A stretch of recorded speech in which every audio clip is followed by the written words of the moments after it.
नमस्कार दोस्तों, स्वागत है हमारे इस यूट्यूब चैनल में। तो आज मैं आपको भीम ऐप के बारे में डिटेल में एक्सप्लेन करने वाला हूँ। ध्यान रखिए दोस्तों, ये भीम छोटा भीम वाला भीम नहीं है। इस भीम का मतलब है BHIM यानी कि भारत इंटरफेस फॉर मनी।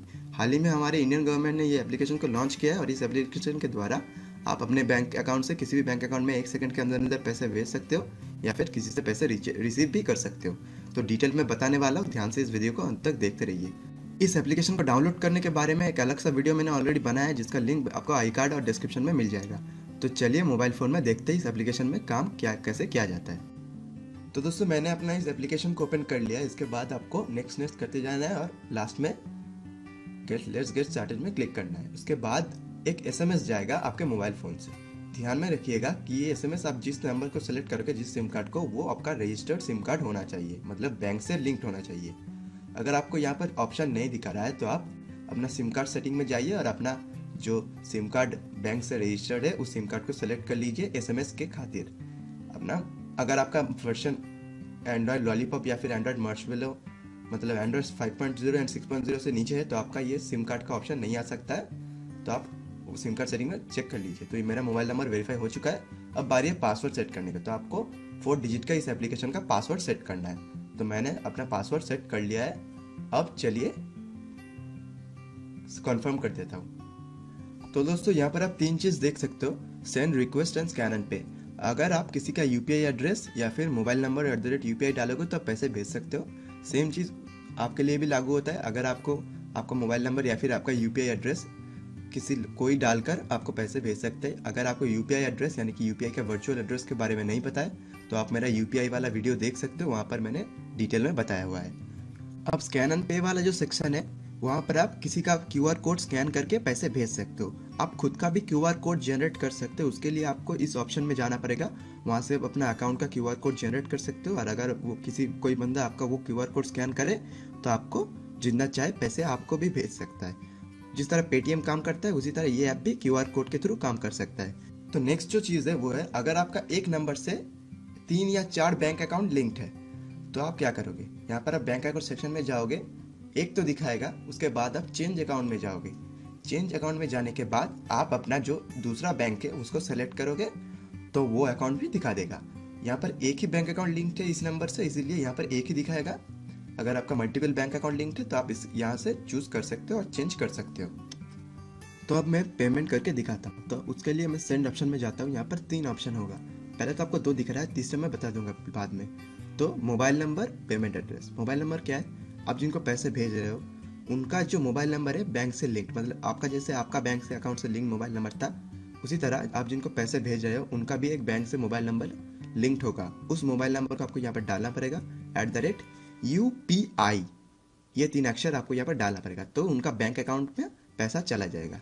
अब ये सवाल आता है कि उनका अगर मल्टीपल बैंक अकाउंट लिंक्ड है एक मोबाइल नंबर से तो कौन सी अकाउंट में जाएगा। तो इसके लिए मैं बता दूं, ये मुझे भी ये डिटेल में पता नहीं है, क्योंकि ये जो एप्लीकेशन है इसका जो डिस्क्रिप्शन सेक्शन है वहाँ पर डिटेल में क्लियरली नहीं बताया गया है कि अगर आप मोबाइल नंबर से पेमेंट करते हो तो वो कौन सी बैंक में जाएगा। तो कौन सा एक में तो चला ही जाएगा, दूसरा किसी का अकाउंट में तो नहीं जाएगा, उनका ही अकाउंट में जाएगा। सेकेंड वाला जो ऑप्शन है वो है UPI पेमेंट एड्रेस, मतलब UPI का जो एड्रेस। तो अगर आपको UPI एड्रेस के बारे में नहीं पता तो मेरे UPI का वीडियो देख लीजिए। तो UPI का एड्रेस आप यहाँ पर डाल सकते हो। वो किस ईमेल ID की तरह होता है, @बैंक का इनिशियल होता है। तो कुछ ही देर में मैं UPI एड्रेस डालकर पेमेंट करके दिखाऊंगा। और थर्ड जो ऑप्शन होता है उसके लिए आपको इस डॉट में क्लिक करना पड़ेगा। तो आपको दिखेगा IFS कोड वाला ऑप्शन, मतलब अगर आपके पास UPI एड्रेस भी नहीं है या फिर मोबाइल नंबर से बैंक अकाउंट लिंक भी नहीं है जिनको आप पैसे भेज रहे हो, तो आप क्या करोगे, उनके पासबुक में जो IFS कोड और बैंक अकाउंट नंबर है, जो सबसे ओल्डेस्ट मेथड है, उसी मेथड से भी आप यहाँ से पैसे भेज सकते हो। वो भी 1 सेकंड के अंदर अंदर जाता है। तो ये बहुत ही, तीनों मेथड भी बहुत ही ईजी है। तो चलिए आप पेमेंट एड्रेस डाल लेता हूँ। उसके बाद वेरीफाई पे क्लिक करेंगे। वेरीफाई जो ऑप्शन है वो बहुत ही अच्छा ऑप्शन है, क्योंकि यहाँ से आपको पता चल जाता है कि आपने सही डाला है या गलत, क्योंकि यहाँ पर अकाउंट का जो अकाउंट होल्डर का नाम है वो दिखा देता है। तो अगर आपने गलत डाला है तो बैक जाकर फिर से UPI एड्रेस सही डालिए, ताकि दूसरे के अकाउंट में पैसा ना चला जाए। उसके बाद आता है UPI पिन। ये है एप्लीकेशन का पिन नहीं, ये है M पिन। अगर आप यहाँ पर एप्लीकेशन का पिन डालोगे तो वो गलत दिखाएगा। तो ये है M पिन। M पिन कैसे सेट करता है वो मैंने प्रीवियस मेरे UPI के वीडियो में बताया था, और फिर एक बार मैं कुछ देर में दिखा दूंगा। तो अब मैं टिक में क्लिक करता हूँ। उसके बाद आपका पेमेंट जो है सक्सेसफुल हो जाएगा।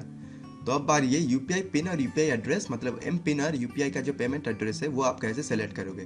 तो यहाँ पर आप एक इमेज देख सकते हो।